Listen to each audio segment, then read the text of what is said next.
Friends, welcome back to my channel. ನಾನು Bhavya. Friends, ಇವತ್ತು ನಮ್ಮ ಗೌರಿ ಗಣೇಶನ ನಾವು ವಿಸರ್ಜನೆ ಮಾಡ್ತಾಯಿದ್ದೀವಿ.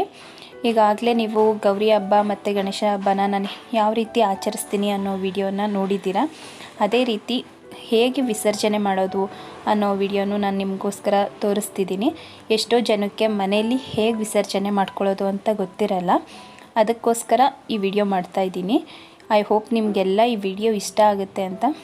ಫ್ರೆಂಡ್ಸ್, ನಮ್ಮ ಮನೆಯಲ್ಲಿ ನಾವು ಗೌರಿ ಗಣೇಶನ ಒಂದು ದಿನ ಮಾತ್ರ ಇಟ್ಕೊಳ್ಳೋದು. ಸಂಜೆನೇ ನಾವು ವಿಸರ್ಜನೆ ಮಾಡಿಬಿಡ್ತೀವಿ. ಅದಕ್ಕೂ ಮುಂಚೆ 3 ಟೈಮು ಅಂದರೆ ಬೆಳಿಗ್ಗೆ, ಮಧ್ಯಾಹ್ನ, ಸಂಜೆ 3 ಟೈಮು ಗಣೇಶನಿಗೆ ಪೂಜೆ ಮಾಡಿ ಗಣೇಶನಿಗೆ ಇಷ್ಟ ಆಗೋವಂಥ ನೈವೇದ್ಯಗಳನ್ನ ಒಂದೊಂದು ಟೈಮ್ಗೂ ಒಂದೊಂದು ಥರದ ನೈವೇದ್ಯಗಳನ್ನ ಮಾಡಿ ದೇವ್ರಿಗೆ ಅರ್ಪಿಸ್ಬಿಟ್ಟು ಲಾಸ್ಟಲ್ಲೂ ಮತ್ತೆ ಒಂದು ಪೂಜೆ ಮಾಡಿಬಿಟ್ಟು ಸಂಜೆ ಒಂದು 7 ಗಂಟೆ ಮತ್ತು 7:30 ಅಷ್ಟರಲ್ಲಿ ನಾವು ಗಣೇಶನ ವಿಸರ್ಜನೆ ಮಾಡ್ತೀವಿ. ಏನು ಗೊತ್ತಾ ಫ್ರೆಂಡ್ಸ್, ಊರ ಕಡೆ ಎಲ್ಲ ತುಂಬ ಚೆನ್ನಾಗಿ ಗಣೇಶ ವಿಸರ್ಜನೆನ ತುಂಬ ಗ್ರ್ಯಾಂಡಾಗಿ ಮಾಡ್ತಾರೆ.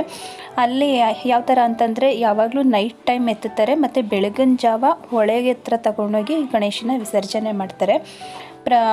ನೈಟ್ ಟೈಮ್ ಎತ್ತಿದಾಗ ಇಡೀ ಊರನ್ನ ತುಂಬಾ ದೇವ್ರನ್ನ ಮೆರವಣಿಗೆ ಮಾಡಿ ಪ್ರತಿಯೊಂದು ಮನೆ ಜನನೂ ಪ್ರತಿಯೊಂದು ಮನೆ ಹತ್ರ ದೇವರಿಗೆ ಪೂಜೆ ಸಲ್ಲಿಸಿ ಅವರು ಪ್ರಸಾದ ಮಾಡಿಕೊಡ್ತಾರೆ. ತುಂಬ ಗ್ರ್ಯಾಂಡಾಗಿ ಮಾಡ್ತಾರೆ. ಓಕೆ ಫ್ರೆಂಡ್ಸ್, ಇವಾಗ ನಮ್ಮನೆ ಗೌರಿ ಗಣೇಶನ ವಿಸರ್ಜನೆ ಮಾಡೋದಕ್ಕೆ ನಾನು ಹೇಗೆಲ್ಲ ತಯಾರಿ ಮಾಡ್ಕೊಂಡಿದ್ದೀನಿ ಮತ್ತು ಕೊನೆಯಲ್ಲಿ ಯಾವ ರೀತಿ ಎಲ್ಲ ಪೂಜೆ ಮಾಡ್ತೀನಿ ಅದನ್ನ ತೋರಿಸ್ತಿದ್ದೀನಿ. ನೋಡೋಣ ಬನ್ನಿ. ಫಸ್ಟು ಇಲ್ಲಿ ನಮ್ಮ ಗೌರಿ ಗಣೇಶನ ವಿಸರ್ಜನೆ ಮಾಡೋಕ್ಕೆ ಸಲುವಾಗಿ ಒಂದು ದೊಡ್ಡ ಅಂಡೆನ ತೊಗೊಂಡು ಅದನ್ನು ಕ್ಲೀನಾಗಿ ವಾಶ್ ಮಾಡಿಕೊಂಡು ಅದಕ್ಕೆ ನೀರನ್ನು ತುಂಬಿಸ್ಕೊಳ್ತಾ ಇದ್ದೀನಿ.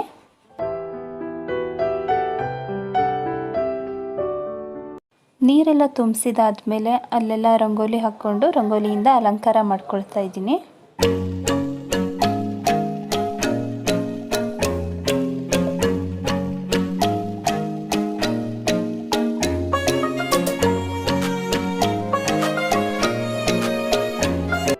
ರಂಗೋಲಿ ಎಲ್ಲ ಹಾಕೊಂಡಾದ್ಮೇಲೆ ನಾನು ಇಲ್ಲಿ ಗಂಗೆಗೆ ಅರಿಶಿಣ, ಕುಂಕುಮ, ಗಂಧ, ಅಕ್ಷತೆ, ಹೂವು ಎಲ್ಲನೂ ಅರ್ಪಿಸ್ಬಿಟ್ಟು ನಮಸ್ಕಾರ ಮಾಡ್ಕೊಳ್ತಾ ಇದ್ದೀನಿ.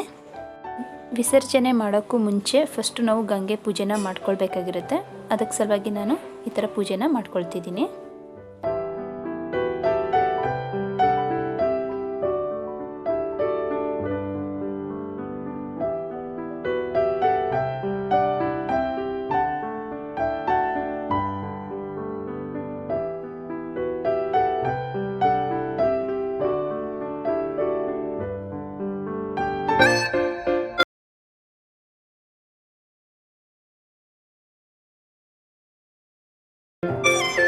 ನೋಡಿ ಫ್ರೆಂಡ್ಸ್, ಗಂಗೆಗೆ ಅರಿಶಿಣ, ಕುಂಕುಮ ಎಲ್ಲನೂ ಅರ್ಪಿಸಾದ್ಮೇಲೆ ಫೈನಲಿ ನಾನು ಈ ರೀತಿ ಎಲ್ಲನೂ ಅಲಂಕಾರ ಮಾಡ್ಕೊಂಡಿದ್ದೀನಿ. ಗಣೇಶಂದು ಹೆಜ್ಜೆ ಗುರುತನ್ನು ನಾನು ಹಾಕ್ಕೊಂಡಿದ್ದೀನಿ. ಇದ್ರ ಸಂಕೇತ ಏನಪ್ಪ ಅಂದರೆ ಗಣೇಶನೇ ಹೋಗಿ ನೀರಲ್ಲಿ ವಿಸರ್ಜನೆ ಆಗೋ ಥರ ಒಂದು ಕಾನ್ಸೆಪ್ಟ್ ಇಟ್ಕೊಂಡು ಈ ರೀತಿ ಅಲಂಕಾರ ಮಾಡ್ಕೊಂಡಿದ್ದೀನಿ. ನಾವು ಗಣೇಶನ ಮನೆಗೆ ತರುವಾಗ ಯಾವ ರೀತಿ ಸಂಭ್ರಮದಿಂದ ಖುಷಿಯಿಂದ ತರ್ತೀವೋ ಅದೇ ರೀತಿ ಗಣೇಶನ ಕಳಿಸ್ಕೊಡ್ಬೇಕಾದ್ರೂ ಅಂದರೆ ವಿಸರ್ಜನೆ ಮಾಡಬೇಕಾದ್ರೂ ಅಷ್ಟೇ ಗೌರವದಿಂದ ಸಂಭ್ರಮದಿಂದ ಕಳಿಸ್ಕೊಡ್ಬೇಕು. ಅದಕ್ಕೆ ನಾನು ಈ ರೀತಿ ಅಲಂಕಾರ ಮಾಡ್ಕೊಂಡಿದ್ದೀನಿ. ನಾನು ಪ್ರತಿ ವರ್ಷವೂ ಬೇರೆ ಬೇರೆ ರೀತಿ ಅಲಂಕಾರ ಮಾಡಿ ಗಣೇಶನ ವಿಸರ್ಜನೆನ ಮಾಡ್ಕೊಳ್ತೀನಿ.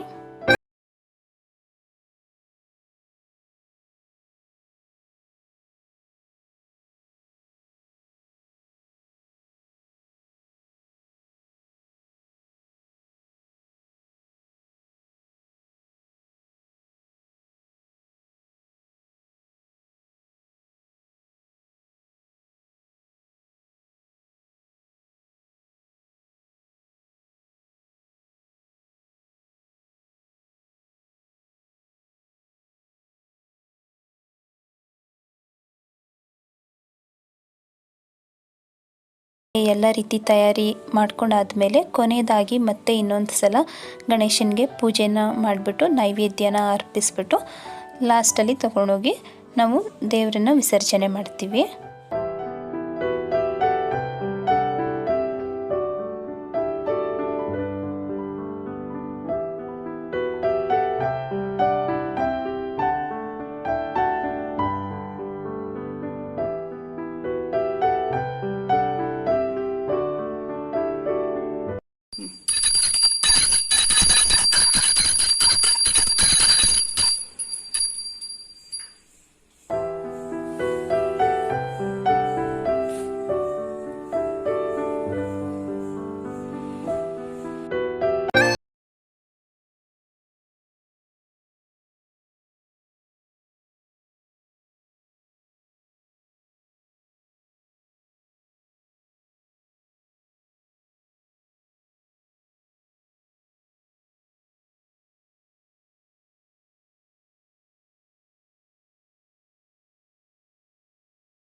ಪೂಜೆ ಎಲ್ಲ ಆದಮೇಲೆ ಕೊನೆಯದಾಗಿ ನಾನು ದೇವರಿಗೆ ಬೆಲ್ಲದ ಆರತಿ ಮಾಡ್ಕೊಳ್ತಿದ್ದೀನಿ. ಪ್ರತಿಯೊಂದು ದೇವರಿಗೂ ಬೆಲ್ಲದ ಆರತಿ ಮಾಡೋದು ತುಂಬಾ ಒಳ್ಳೆಯದು ಅಂತ ಹೇಳ್ತಾರೆ. ಅದರಿಂದಾಗಿ ನಾನು ಕೊನೆಯದಾಗಿ ಎಲ್ಲ ಪೂಜೆ ಆದಮೇಲೆ ಬೆಲ್ಲದ ಆರತಿನ ಮಾಡ್ಕೊಳ್ತಿದ್ದೀನಿ. ಗೌರಿಗೆ ಬೆಲ್ಲದ ಆರತಿ ತುಂಬ ಇಷ್ಟ ಅಂತ ಹೇಳ್ತಾರೆ. ಅದರಿಂದಾಗಿ ನಾನು ತಾಯಿಗೆ ಇಷ್ಟವಾದ ಆರತಿನ ಮಾಡಿ ವಿಸರ್ಜನೆನ ಮಾಡ್ತಾಯಿದ್ದೀನಿ.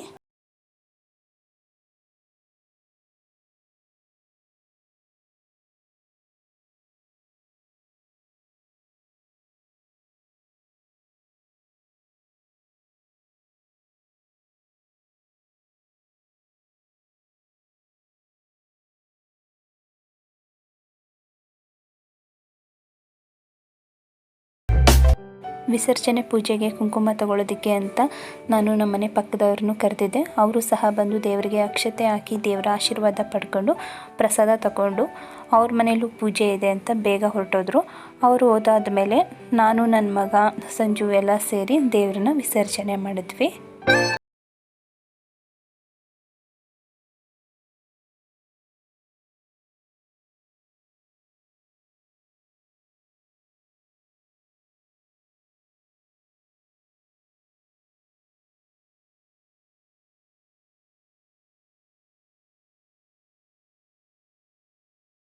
ದೇವ್ರ ಹತ್ರ ಎಲ್ಲ ಆಟ ಆಡಬೇಡ್ವೋ ಅಂತಂದ್ರೂ ಅವ್ನು ಟಾಯ್ಸ್ ಎಲ್ಲ ತಗೊಂಡು ಹೇಗೆ ಆಟ ಆಡ್ತಿದ್ದಾನೆ ಅಂತ ಎಷ್ಟು ಹೇಳಿದ್ರು ಕೇಳೋದಿಲ್ಲ. ಮನೇಲಿ ಮಕ್ಕಳಿದ್ರೆ ಹೀಗೆ ಅಲ್ವಾ, ಯಾವಾಗಲೂ ಏನಾದರೂ ತುಂಟಾಟ ಆಡ್ತಾನೆ ಇರ್ತಾರೆ. ಇವನು ಅಷ್ಟೇ, ಒಂದು ನಿಮಿಷನೂ ಸುಮ್ಮನಿರೋದಿಲ್ಲ, ಏನಾದರೂ ಒಂದು ತರಲೆ ಕೆಲಸ ಮಾಡ್ತಾನೆ ಇರ್ತಾನೆ.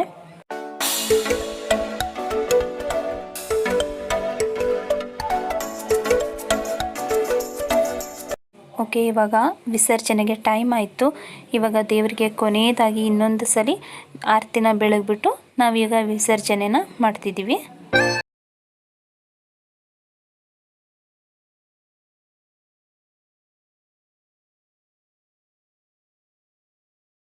ಟೈಮ್ ಆಯಿತು ಅಂತ ನಾವಿದ್ದರೆ ಚಿನ್ನು ನಾನು ಆಟ ಆಡಬೇಕು ಅಂತ ಆಟ ಮಾಡ್ತಿದ್ದಾನೆ. ಕೊನೆಗೆ ಹೇಗೋ ಒಂದು ಸ್ವಲ್ಪ ಸಮಾಧಾನ ಮಾಡಿಬಿಟ್ಟು ಅವನನ್ನು ಜೊತೆಲಿ ಕರ್ಕೊಂಡು ವಿಸರ್ಜನೆ ಮಾಡ್ತಾಯಿದ್ದೀವಿ. विद्या की महागणपति की ಅವನ ಸೊಂಡ್ಲು ನೋಡು, ಅವನ ಕಿವಿ ನೋಡು, ಅವನ ಕೈ ನೋಡು, ಅವನ ಕಣ್ಣು ನೋಡು, ಅವನ ಕಿರೀಟ ನೋಡು. ಶ್ರೀ ಮಹಾಗಣಪತಿ ಕಿ ವಿದ್ಯಾಗಣಪತಿ ಕಿ. ಊರ ಸೈಡಲ್ಲೂ ವಿಸರ್ಜನೆ ಮಾಡಬೇಕಾದ್ರೆ ಇದೇ ಥರ ಜೋರಾಗಿ ಈ ಥರ ಎಲ್ಲ ಹೇಳ್ತಿರ್ತಾರೆ. ನಾವು ಅಷ್ಟೇ ವಿಸರ್ಜನೆ ಮಾಡಬೇಕಾದ್ರೆ ಈ ಥರ ಎಲ್ಲ ಹೇಳ್ಕೊಂಡು ಎಂಜಾಯ್ ಮಾಡಿಕೊಂಡು ದೇವ್ರನ್ನ ಕರ್ಕೊಂಡು ಹೋಗಿ ವಿಸರ್ಜನೆ ಮಾಡ್ತೀವಿ. ದೇವ್ರನ್ನ ಗಂಗೆ ಹತ್ರ ಕರ್ಕೊಂಡು ಹೋದ್ಮೇಲೆ ಅಲ್ಲೂ ಇಟ್ಬಿಟ್ಟು ಮತ್ತೆ ಅಲ್ಲೂ ಒಂದು ಸಲ ಪೂಜೆ ಮಾಡ್ತೀವಿ. ದೇವರಿಗೆ ಒಂದು ಥರದ ನೈವೇದ್ಯ ಮಾಡಿ ಅಲ್ಲೂ ಪೂಜೆ ಮಾಡಿ ಕೊನೆಗೆ ತೊಗೊಂಡೋಗಿ ನಾವು ನೀರಲ್ಲಿ ದೇವರನ್ನ ವಿಸರ್ಜನೆ ಮಾಡ್ತೀವಿ.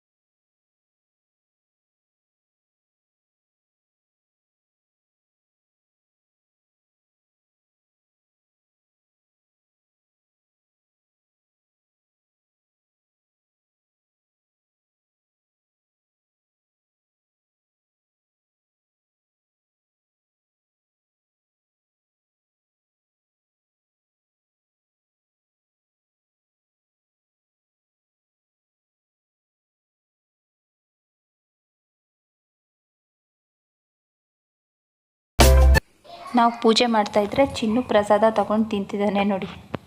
ವಿಸರ್ಜನೆಗೂ ಮುಂಚೆ ಇಲ್ಲಿ ಗಂಗೆಗೆ ನಾವಿಲ್ಲಿ ಆರತಿನ ಅರ್ಪಿಸ್ತಾ ಇದ್ದೀವಿ.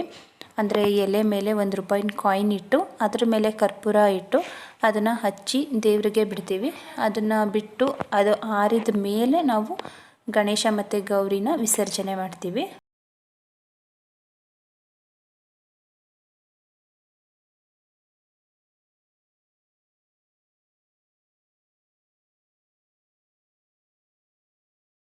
ಇವಾಗ ಸಂಜು ಮತ್ತು ಚಿನ್ನು ಇಬ್ಬರು ಸೇರಿ ಗಣೇಶನ ವಿಸರ್ಜನೆ ಮಾಡ್ತಿದ್ದಾರೆ.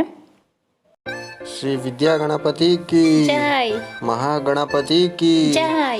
ಅವನ್ ಕಣ್ಣು ನೋಡು, ಐಸಾ. ಅವನ್ ಸೊಂಡ್ಲು ನೋಡು, ಐಸಾ. ಅವನ್ ಕಿವಿ ನೋಡು, ಐಸಾ. ಅವನ್ ಮೂಗ್ ನೋಡು. ಐಸಾ. ಶ್ರೀ ಮಹಾಗಣಪತಿ ಕಿ ಜೈ. ವಿದ್ಯಾ ಗಣಪತಿ ಕಿ ಜೈ. ಜೈ. ಗಣೇಶನ 3 ಸಲ ಸುತ್ತಿಸಿ ಕೊನೆಗೆ ನೀರಲ್ಲಿ ಬಿಡ್ತಾ ಇದ್ದೀವಿ.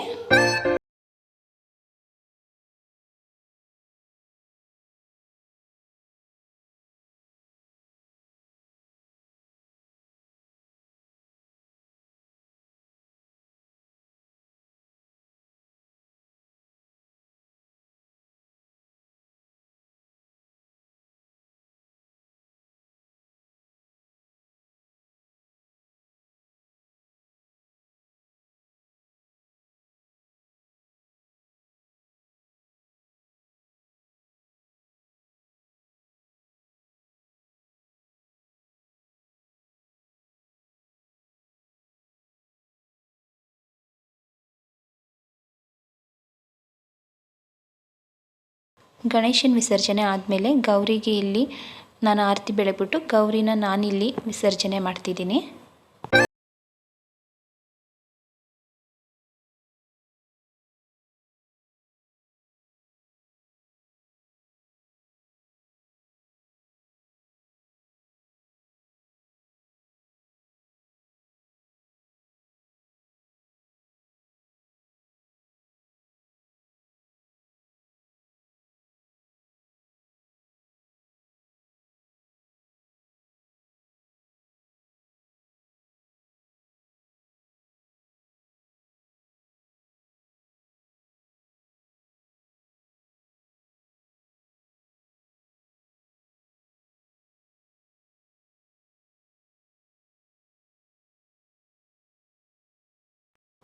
ಓಕೆ ಫ್ರೆಂಡ್ಸ್, ಇವತ್ತಿನ ವಿಡಿಯೋನ ನಾನು ಇಲ್ಲಿಗೆ ಎಂಡ್ ಮಾಡ್ತಾ ಇದ್ದೀನಿ. ಐ ಹೋಪ್ ಈ ವಿಡಿಯೋ ನಿಮಗೆಲ್ಲ ಇಷ್ಟ ಆಗಿದೆ ಅಂತ. ಇಷ್ಟ ಆದರೆ ಪ್ಲೀಸ್ ಒಂದು ಮರೀದೇ ಲೈಕ್ ಮಾಡಿ. ಹಾಗೆ ಇನ್ನೂ ಯಾರು ನನ್ನ ಚಾನಲ್ನ ಸಬ್ಸ್ಕ್ರೈಬ್ ಮಾಡ್ಕೊಂಡಿಲ್ಲ ಪ್ಲೀಸ್ ಹೋಗಿ ಸಬ್ಸ್ಕ್ರೈಬ್ ಮಾಡ್ಕೊಳ್ಳಿ. ಹಾಗೆ ಪಕ್ಕದಲ್ಲಿ ಕಾಣಿಸೋಂಥ ಬೆಲ್ಲೈಕನ್ನ ಕ್ಲಿಕ್ ಮಾಡಿ. ನಿಮ್ಮ ಅನಿಸಿಕೆ ಏನೇ ಇದ್ದರೂ ಕಮೆಂಟ್ ಮಾಡಿ, ನಾನು ಖಂಡಿತ ನಿಮಗೆ ಆನ್ಸರ್ ಮಾಡ್ತೀನಿ. Thank you for watching.